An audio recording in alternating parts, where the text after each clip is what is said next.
The two-state solution is the only way to achieve a just and lasting peace between Israelis and Palestinians. Secretary Kerry paid lip service to the unremitting campaign of terrorism that has been waged by the Palestinians against the Jewish state for nearly a century. What he did was to spend most of his speech blaming Israel for the lack of peace. Well, certainly tensions with Israel continuing to heat up between the current administration on its way out and Benjamin Netanyahu's government. We're joined now in our studio by Israel's ambassador to the United States, Ambassador to the United Nations, I should say, Danny Danon. Thank you, sir, for coming in. We really appreciate it. Thank you for having me. Good afternoon, Mr. Ambassador. Boy, what a day yesterday. And now that you've had a day to think about it, Secretary Kerry's comments and the reaction from your nation, what do you make of where we are right now? Well, the speech was a failed attempt to defend the indefensible.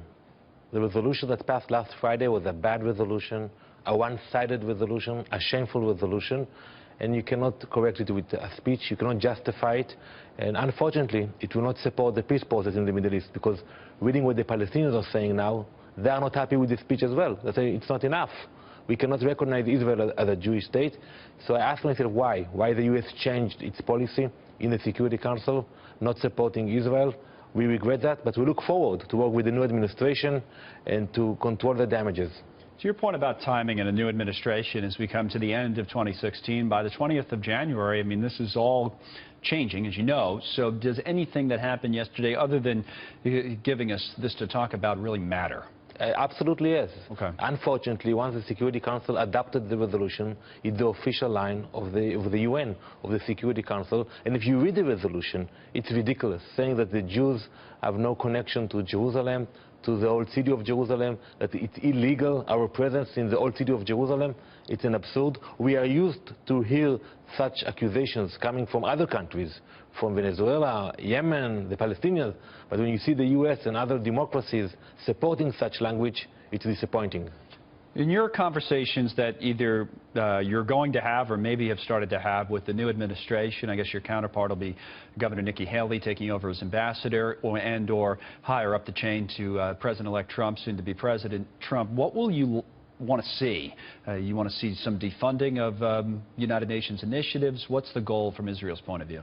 First of all, we welcome the remarks made by the President-elect about the UN, because the UN was founded with good ideas to build bridges, to promote peace. But look what's happening today with the UN, with the funding of the UN. It goes to incitement.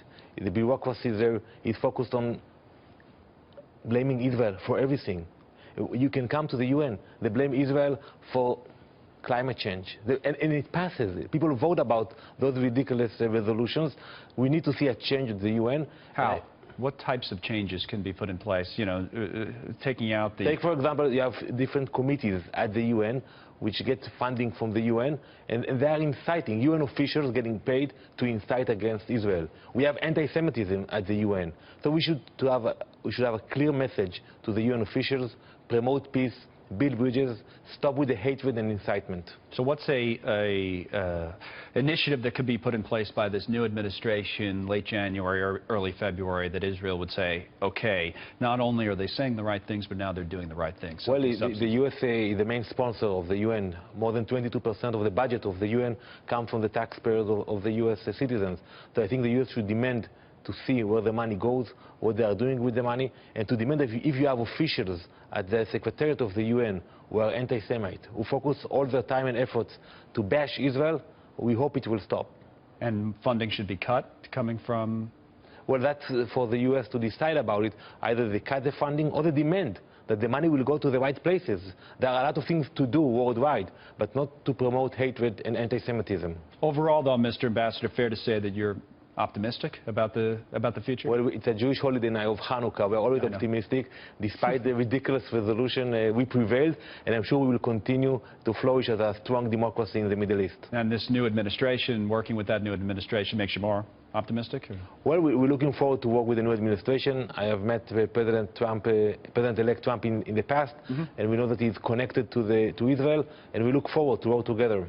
All right, thank you very much for coming in to us today, especially here in the studio. I really appreciate it. Thank you very much.